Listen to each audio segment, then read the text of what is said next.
जिस सरकार ने आपको अच्छे राजनेता नहीं दिए हैं, 2024 के पार्लियामेंट में 46% क्रिमिनल्स जो है सांसद बन गए।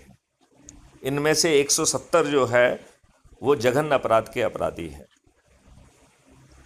जिन्होंने अच्छे लोगों को टिकट ही देने का जो ना रिवाज नहीं रखा है।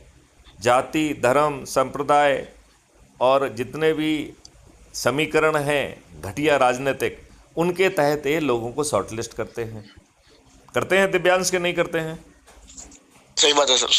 अच्छा, फिर जो है उसमें क्या देखते हैं कि कौन जीतेगा, जिसको एक विनेबिलिटी कहते हैं। तो आप मुझे ये बताइए कि वो आपको अच्छा भारत क्यों देंगे, ये बताइए मुझे। जो जिनको दुर्जनों में, दुष्टों में, अपराधियों में, बाहुबलियों में, घटिया लोगों में, धनबलियों में जीतने की संभावना दिखती है और उसको वो विनेबल मानकर उसी के आधार पर टिकट देते हैं। दिव्यांश यही हो रहा है, ग्राउंड पे नहीं हो रहा है। यही हो रहा है सर। फिर जीतने के लिए सभी दुष्ट राजनेता, सभी दुष्ट राजनीतिक पार्टियां एक ही जैसे हथकंडे अपना रही हैं जी। फ्रीबी बांटने का, दारू बांटने का, साड़ू बांटने का, पैसे बांटने का, मुर्गे बांटकर गरीबों के वोट खरीदने का। और वो वोट आपका खरीद रहे हैं, वो आपको रिप्रेजेंट नहीं करते हैं। वो एक जगह भी नहीं कहते हैं कि वो आपको रिप्रेजेंट करते हैं। वो तो इस बात में उन्हें ज़्यादा अच्छा लगता है कि मैं तो अपनी पार्टी का अदना सा सिपाही हूँ। सभी राजनेता यही कहते सुनाई देते हैं कि नहीं देते हैं? बिल्कुल सर।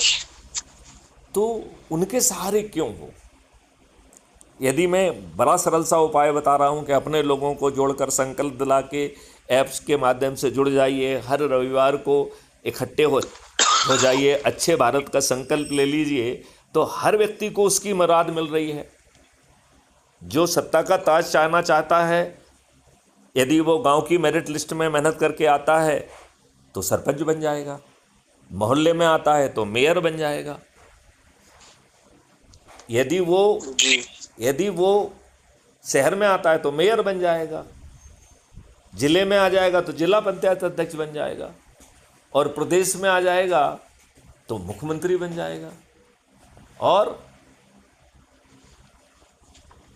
देश में आ जाएगा तो प्रधानमंत्री बन जाएगा। यदि सभी सर, लोग उस दिन मैंने आपसे हमने सारी बातें कही थी, क्राइम फ्री भारत मिशन वाली ऐप वाली, कि अगर एफआईआर नहीं लिखनी हो तो वो भी बताया था आपने। फिर आपने वो अपने को निःशुल्क अकाउंट के बारे में भी बताया था कि अगर वो अकाउंट अपने पास अपन खुलवाते हैं तो